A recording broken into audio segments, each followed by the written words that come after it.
Ada yang tahu? Tidak tahu? Valen izin sakit, perutnya sakit. Semoga Valen segera diberi kesembuhan.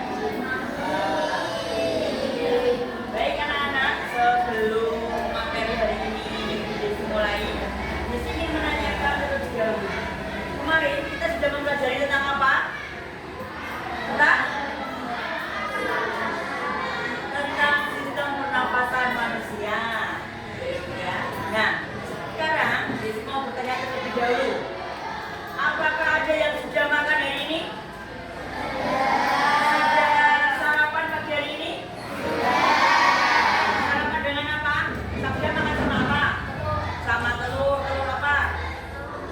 Telur ceplok. Oke, sudah sarapan? Sama apa, Ke? Oh, sama roti bakar. Nabil, sarapan sama apa? Mie? Tidak ada yang sarapan sama sayur? Tidak ada. Iya. Nah, ketika kalian sarapan, kalian makan dengan menggunakan apa? Tangan apa mulut?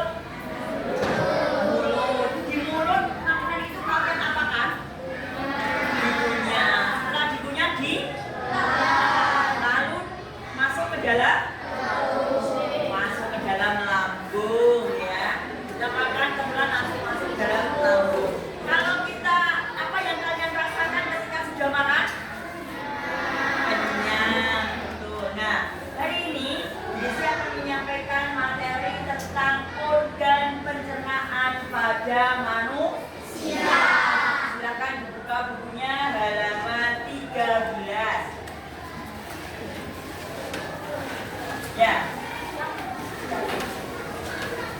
Nah, di dalam buku nanti bisa kalian baca. Di situ ada gambar organ pencernaan manusia. Ada berapa kira-kira organ pencernaan manusia? Ada berapa? Ada yang tahu?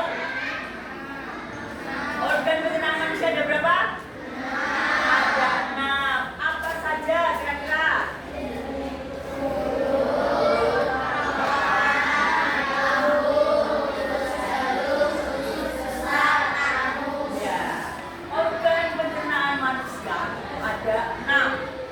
Dari apa saja? Dari mulut yang pertama, lalu kerongkongan, ketiga lambung, keempat usus halus, usus besar, dan terakhir adalah anus. Ya, kita akan mempelajari bagian-bagian ini atau organ-organ pencernaan dari satu persatu. Diawali dari organ pencernaan manusia yang pertama, yaitu mulut. Tadi sudah ditanyakan. Pertama kali kalian mau makan itu masuk ke dalam apa? Mulut, masuk ke mulut. Di mulut kira-kira makanan itu diapakan? Dikunyah, betul. Mulut merupakan organ pertama pencernaan makanan pada manusia maupun hewan. Ya. Di dalam mulut makanan ini akan dicerna oleh gigi, lidah, dan kelenjar ludah. Di dalam mulut makanan akan dicerna secara mekanis dan kimia. Mekanis dilakukan oleh gigi dan secara kimia dilakukan oleh enzim kimiawi, yaitu oleh enzim petialin di dalam ludah. Nah, gigi, ada berapa jumlah gigi orang dewasa? Ya tahu tidak? Jumlah gigi orang dewasa itu ada 32 buah atas bawah. Yang paling depan namanya gigi seri. Ya, jadi gigi itu ada 3 macam: gigi seri, gigi taring, dan gigi geraham. Gigi seri yang di depan fungsinya untuk menggigit.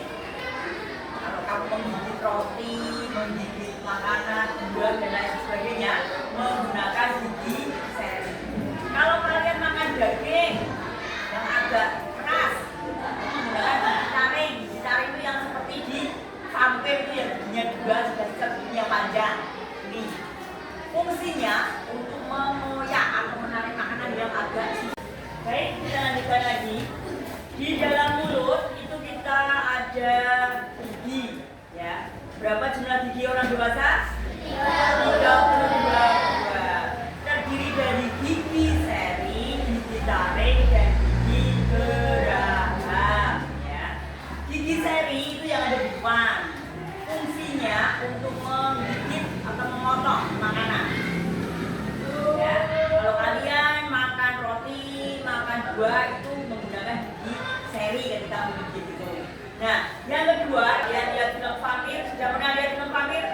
Nah, itu kan kalau dia berubah menjadi vampir, giginya panjang. Nah, itu namanya gigi taring. Fungsinya untuk mengoyak makanan atau menarik makanan untuk makanan yang susah digigit seperti daging yang agak alot-alot itu. Yang terakhir itu adalah gigi geraham. Gigi geraham itu yang ada di belakang. Fungsinya untuk mengunyah atau menghaluskan makanan, ya. Itu adalah fungsi dari masing-masing gigi. Selain ada gigi, di dalam mulut ada apa lagi? Ada lidah dan kelenjar ludah. Lidah fungsinya untuk apa? Lidah itu fungsinya untuk memposisikan makanan dan membantu ketika kita menelan makanan. Coba kira-kira apa yang terjadi kalau tidak ada lidah di dalam mulut kita? Kamu makan bakso, pernah pindah baksonya gitu? Ya, nah lidah fungsinya untuk memposisikan atau mengatur makanan, mau kamu punya sebelah kanan kiri, dan untuk membantu menelan. Lalu ada kelenjar ludah, ya. Kelenjar ludah itu di dalam kelenjar ludah atau dalam ludah kita itu ada yang namanya enzim petialin. Enzim petialin ini berfungsi untuk melakukan pencernaan secara kimiawi, ya. Kalau tidak ada ludah atau air liur dalam mulut kita, kira-kira bagaimana? Apa yang terjadi? Mulut kita akan merasa kering. Kalau mulut kita kering, kita juga akan susah menelan makanan, ya. Tadi apa saja yang ada di dalam mulut kita.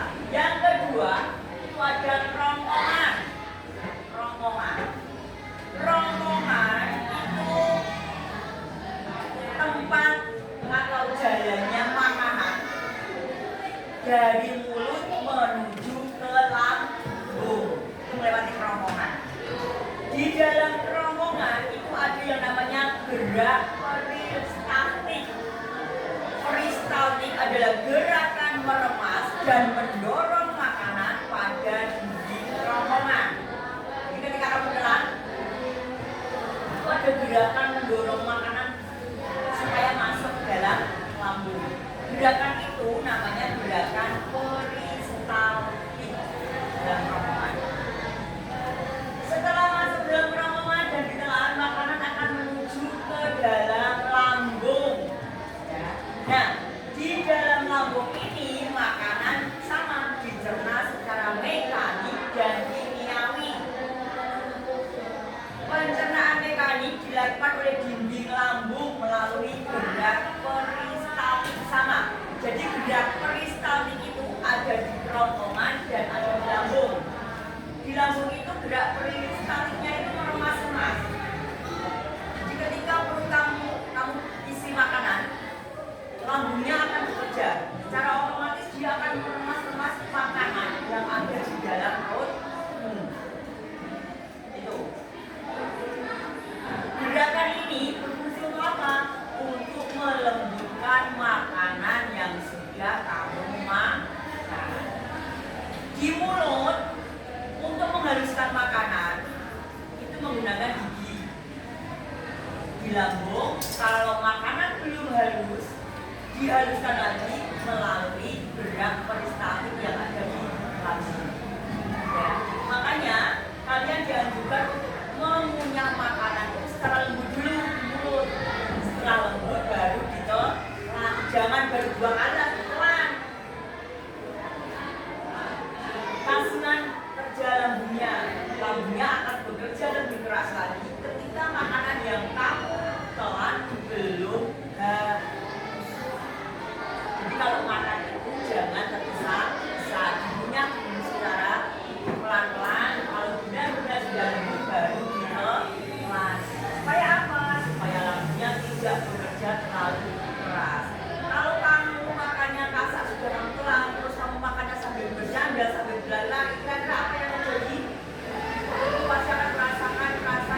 dan enak. Juga kalau orang Jawa bilangnya susu. Sudah pernah merasakan? Nah, itu kenapa? Karena makanan yang kamu telan itu satu bisa terburu, kedua kurang lembut. Terus kalau udah kamu makannya sambil gojek, sambil berlari-lari, sambil ngomong dan lain sebagainya. Nah, cara buat di lambung nanti akan terjadi. Nah, selain secara mekanik diremas-remas oleh di lambung, di lambung ini makanan juga dicerna secara kimiawi. Dengan apa secara kimiawi? Di lambung ini ada getah lambung yang terdiri atas asam lambung dan enzim. Asam lambung berfungsi mengasamkan makanan, enzim berfungsi memecah makanan menjadi sari-sari makanan yang nanti akan diserap oleh tubuh. Di dalam lambung itu ada enzim yang namanya enzim pepsin dan enzim renin. Pepsin berfungsi mengubah protein menjadi pepton dan renin berfungsi mengubah susu menjadi kasein. Itu fungsi enzim yang ada di dalam. Nah, di dalam lambung ini makanan itu benar-benar dihaluskan. Dihaluskan oleh dinding lambung dan diolah oleh enzim. Nanti kalau sudah itu akan diambil sari-sari makanannya. Sisanya akan dibuang, sari-sari makanan akan diambil. Siapa yang mengambil? Usus halus. Ya. Di dalam perut ini ada terdiri dua usus, usus besar dan usus halus. Nah, usus yang menyerap sari-sari makanan itu namanya usus halus. Usus halus ini juga terdiri dari ada 3 usus. Usus 12 jari, usus kosong atau jeji, dan usus penyerapan. Di mana masing-masing usus itu mempunyai fungsi masing-masing. Usus 12 jari itu tugasnya untuk mencerna kembali secara kimiawi menggunakan getah pankreas dan getah empedu. Itu juga nanti ada beberapa yang dihasilkan, ada enzim amilase, enzim tripsin, enzim lipase yang merubah protein menjadi asam amino, lemak menjadi gliserol dan lain sebagainya. Jadi dihaluskan lagi di dalam proses halus ini. Makanan dihaluskan lagi, diberi enzim secara kimiawi, diubah sari-sari makanan itu supaya dapat diserap oleh tubuh. Sesudah dihaluskan dan diubah melalui enzim, makanan itu akan diuraikan lagi di usus kosong atau usus jejunum. Di sini juga dirubah karbohidrat berubah menjadi zat gula. Usus besar ini, sisa makanan ini diolah oleh bakteri yang namanya bakteri Escherichia coli menjadi apa? Menjadi tinja atau feses. Ya, setelah itu, setelah menjadi tinja, tinja kemudian didorong ke dalam rektum dan keluar melalui anus. Kalau setiap pagi buang air besar, tidak. Nah, yang kalian keluarkan itu adalah sisa-sisa makanan yang